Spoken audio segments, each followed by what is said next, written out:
Hi all, good evening. भैया this side. तो एक बार आपका फिर से स्वागत है हमारे चैनल वीएस मार्केट ट्रेंड पे, जहाँ पे हम आज मार्केट एनालिसिस के लिए लगभग एक वीक बाद फिर से बैठे हैं। हालांकि पीछे कुछ दिनों से मार्केट सेम पोजीशन पे था, तो इतना कुछ एनालिसिस बनता नहीं था। अभी मार्केट में जो कि थोड़ा सा जो कि मूवमेंट पॉजिटिव दिख रहा है, जो जीएसटी रिफॉर्म अनाउंसमेंट है उसके बाद से। तो इस वजह से जो है कि हमने सोचा आज जो कि मार्केट की थोड़ी एनालिसिस मैं शेयर करता हूँ, जो हमारी अपनी अंडरस्टैंडिंग है और जो हमारे सेटअप है उसके बेस पे। तो अगर आपकी ऑब्जर्वेशन अगर मैं बात करूँ इधर जो पिछले कुछ दिनों की हिसाब से, तो जीएसटी रिफॉर्म जो साथ न्यूज आप सबको तो पता ही चल गया होगा।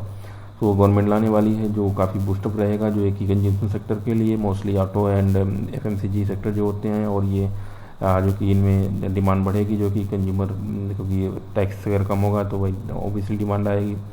और जो टैरिफ है वो भी अब उतना ज़्यादा इम्पैक्टफुल नहीं दिख रहा है, क्योंकि ट्रम्प का जो भी ड्रामा है वो एक तरह से काफ़ी फेडअप हो चुका है, और जब तक वो कुछ नया ड्रामा नहीं करता है तो वो भी फैक्टर है। मोस्टली एफआई कुछ दिनों से बाई कर रहे हैं, क्योंकि उनको ही पता है कि अब जो भी होना था हो चुका है। ये ट्रम्प का जो गेम है उतना ज़्यादा इम्पैक्टफुल नहीं है।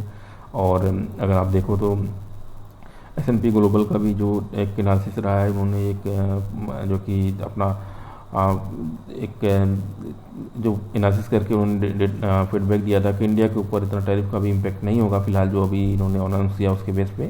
फ्यूचर अगर कुछ होता है तो बात अलग है। और इस जो हमारा एक पुश था जो मैक्रो लेवल पे, इसके हिसाब से जो निफ्टी भी काफ़ी मतलब अब 25,000 के अब क्लोज हुआ है, तो एक पॉजिटिव रहा है टेक्निकल जो कि टर्म्स है। और सारे जो कि अगर हम इसका टेक्निकल चार्ट की बात करें, तो टेक्निकल चार्ट भी अगर आप देखो निफ्टी का, तो ये सारे की जो मूविंग एवरेजेस हैं उनसे ऊपर क्लोज हो रहा है, और ट्रेंडिंग अप की तरफ। हालांकि अभी इसके कई सारे रेजिस्टेंस हैं, जैसे 25,000 लगभग 250 के आसपास एक रेजिस्टेंस है।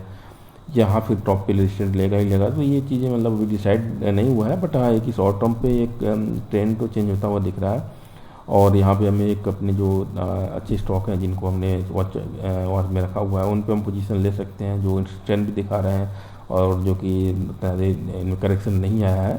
ऐसे स्टॉक को जो कि हम वो कर सकते हैं, मतलब एक पोजीशन इनिशिएट कर सकते हैं और पोजीशन साइजिंग बना सकते हैं एज पर मूवमेंट। और इसके अलावा अगर हम मार्केट ब्रेथ की बात करें, तो मार्केट ब्रेथ का डेटा भी हमें जो कि पॉजिटिव दिख रहा है। ये पिछले 3 दिनों से जो कि इसमें इम्प्रूवमेंट दिख रहा है डे बाई डे में।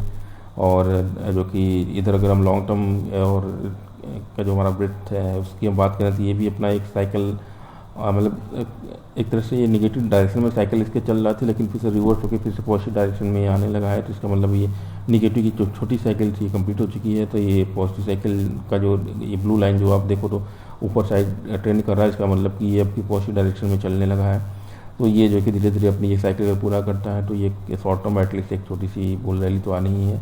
और बाकी ये सारे जो शॉर्ट टर्म जो कि ब्रेथ के चार्ट हैं, ये भी जो है कि एक पॉजिटिव डायरेक्शन की तरफ ही चलना है। अब ये मतलब ब्लू लाइन अपर साइड में मूव हो रहा है हर एक चार्ट पे लगभग। और यहाँ भी हम अगर देखें तो डेट वाइज अगर, तो 14 अगस्त के बाद जो है कि ये ब्रेथ का डेटा जो कि शॉर्ट टर्म पे लॉन्ग टर्म पे ये धीरे धीरे इंप्रूव होता दिख रहा है। और हमारा जैसे अपना सिग्नल है कस्टम इन, वो भी एक तरह से हमें कल से ही थोड़ा पोजीशन लेने के लिए सजेस्ट कर रहा है। हालांकि मैं 2-3 दिन से जो कि छोटे मोटे पोजीशन ले रहा हूँ। अराउंड में छोटे मोटे का 25% से 30% के बीच में मैंने मतलब इन्वेस्ट किया हुआ है अभी। और कुछ मैंने सेल भी की हैं, बहुत ज़्यादा प्रॉफिट नहीं, 7-8%, 10% के जैसा, मतलब क्योंकि अभी भी अनसर्टेनिटी है। मॉर्निंग में मार्केट थोड़ा सा रिवर्स हुआ था, बट संभल गया।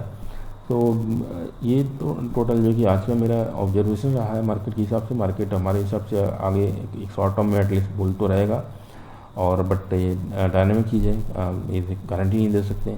सो आपकी जो जो एनालिसिस करती है उसके हिसाब से आप डिसीजन ले सकते हो। And thanks for watching. और ये चैनल और ये इन्फॉर्मेशन अगर आपको बेनिफिशियल लगती हो तो please like, share and subscribe, so that actually I can provide the more relatable and good content.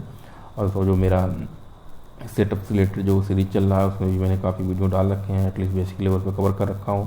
हालांकि एडवांस लेवल पे उसमें और सारे वीडियो आने बाकी हैं, बट अभी मैं जो कि उसमें मैं धीरे धीरे वीडियो डालता रहूँगा, तो उसको भी आप एक तरह से देखते रहें, ताकि आपको एक सेटअप की अगर ज़रूरत पड़ती है तो अपना सेटअप बना सकें। सेटअप किस तरह से काम करता है, प्रोसेस कैसे फॉलो करते हैं, वो सारी चीज़ अंडरस्टैंडिंग आपकी बन सके। क्योंकि मार्केट में जो साइकोलॉजी और सेटअप ये सब चीज़ें होती हैं वो काफ़ी मेजर होती हैं बजाय ये टूल्स और इंडिकेटर्स के। सो मतलब सेटअप में हम इंडिकेटर यूज करते हैं, बट वो एक कंबाइंड होता है, उसको हम देखने का एक प्रोसेस होता है, तो वो चीज़ हमारे बहुत सारे एरर को रिमूव कर देती है। सो आप उस वीडियो को भी देखते रहिए एंड थैंक्स अगेन, बाय।